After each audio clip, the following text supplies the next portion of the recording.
Good morning, my dear children. Today again we will continue with the same chapter, the Age of Guptas, and today we will study Fa Hien's account. So Fa Hien was a Chinese pilgrim and he visited India during the reign of Chandragupta II. His primary aim was to visit the Buddhist religious places and to take with him the copies of the Buddhist religious texts. He therefore traveled through the Gupta Empire and also wrote down his impressions about India. He reached India about 400 AD and remained here up to 411 AD. He visited Peshawar, Takshala, Mathura, Kannauj, Sravasti, Kapilavastu, Sarnath, and many other places. Now we will see what he wrote about the different aspects of life under the Guptas.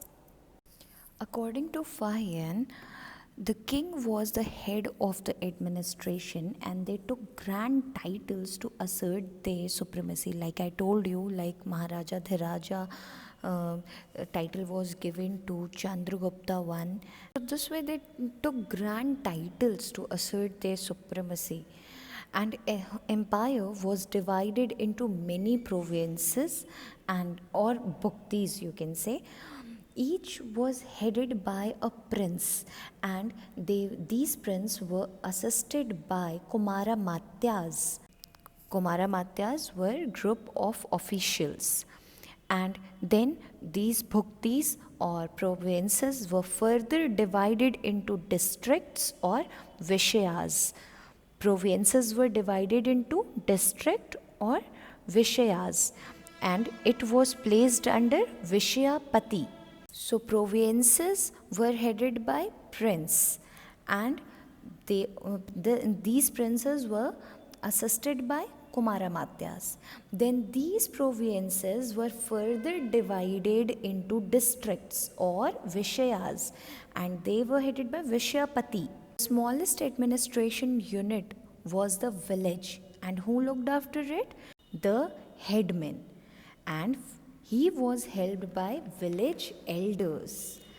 And Gupta administration was not under the control of one person. It was not centralized, it was decentralized. That means one person was not holding the power. There were in charges who had lot of freedom to administer the territories under their charge.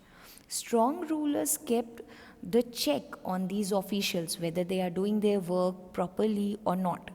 And under weak rulers, the officials asserted their independence. About society, Fa Hien wrote that the people were prosperous and content with their lives. Public morality was high. Mostly, the people were vegetarian and avoided meat and onions in their meals.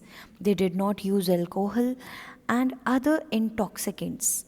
Only Chandals, the untouchables who lived outside cities, engaged in hunting and fishing and were meat eaters.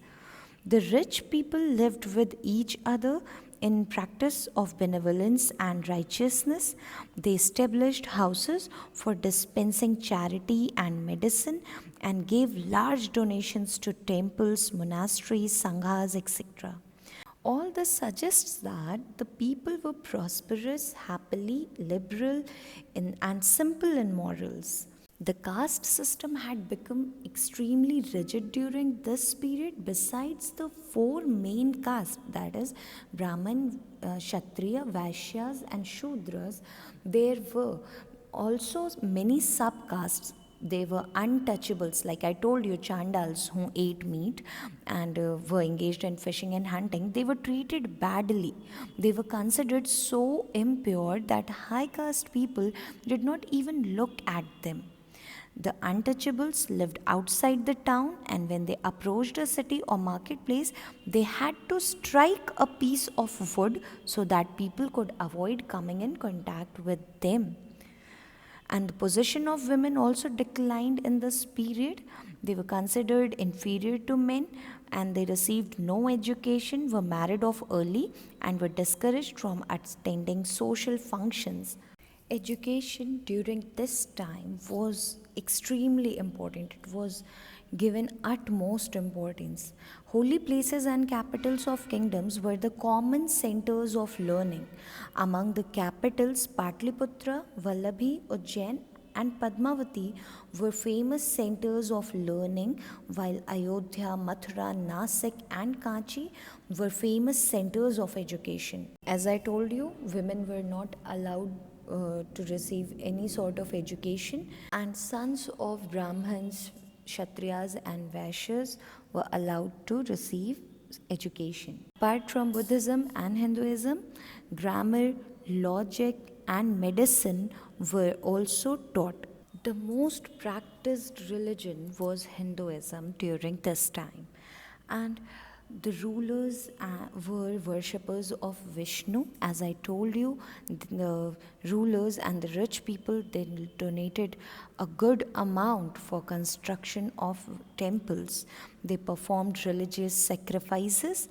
They were also very liberal when it came to religion. Buddhism and Hinduism were both widely practiced during the Gupta Empire. The ideas and features of Hinduism have aided the religion in surviving over time. And because of huge number of people practiced Hinduism, Buddhism and Jainism lost their importance. And it was this time when Bhakti cult originated. It was a prominent religious cult which held the view that God could be reached through intense and true devotion. And rituals were not an absolute necessity for divine worship. The Bhakti cult had a big role in reviving Hinduism during the Gupta period, and huge number of people were greatly attracted to it. The agricultural crops constituted the main resources which the society produced, and the major part of revenue of the state came from the agriculture. Both sort of trade, internal and external, prospered during this era. India traded with Southeast Asia, West Asia, Africa, and some Mediterranean countries. The main items of export were spices, pearls, ivory, perfumes, textiles, and precious stones. And because of all this, the empire became very prosperous. Towns and cities which depended on trade also suffered a lot. Many magnificent temples, palaces, paintings, and sculptures were created. Dashavatara Temple in Deoghar, UP is one of the earliest surviving Hindu temples. It is a fine example of Gupta architecture. Mural paintings of Ajanta depicting the life of the Buddha as told in the Jataka tales were created in this period. Places like Ajanta, Ellora, Mathura, Sarnath, Anuradhapur, and Sigiriya in Sri Lanka bear examples of Gupta art and architecture. Classical Indian music and dance took shape at this time. The Gupta legacy in arts can be seen in Southeast Asia also today. The bronze Buddha, which is 7.5 feet high and found at Sultanganj, is a product of Gupta age. The iron pillar at Mehrauli, Delhi, is a marvelous creation of this period. It is a 7-meter long pillar, and it is made up of a composition of metals such that it is rust free. If we talk about literature, Sanskrit literature flourished under the Guptas. Kalidasa, the great poet and playwright, was in the court of Chandragupta Vikramaditya. He composed great epics such as Abhijana Shakuntalam, Kumara Sambhavam, Malavikagni Mitram, Ritu Samharam, Meghadutam, and Raghuvansham. The celebrated Sanskrit drama Mricha Katika was composed during this time. It is attributed to Shudraka. Poet Hari Sena also adorned the court of Chandragupta Vikramaditya. He wrote the Allahabad Prashasti. Vishnu Sharma of Panchtantra fame lived during this era. Amar Simha composed a lexicon of Sanskrit named Amar Kosha.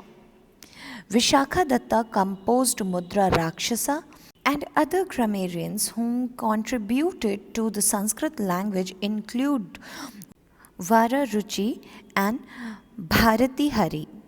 In the fields of science, mathematics, and astronomy, also, Gupta age saw a lot of interesting advancements.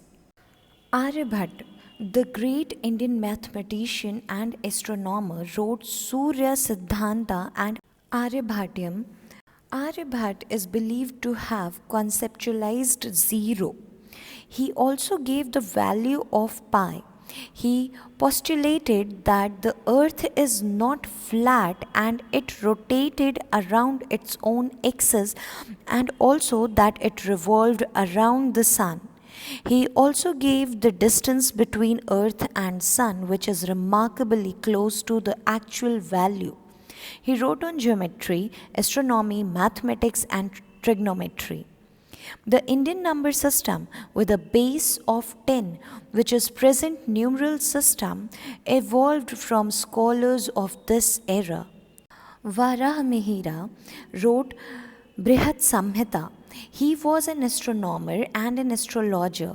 The Nalanda University, a center of Buddhist and other learning, attracted students from abroad. The Guptas patronized this ancient seat of learning.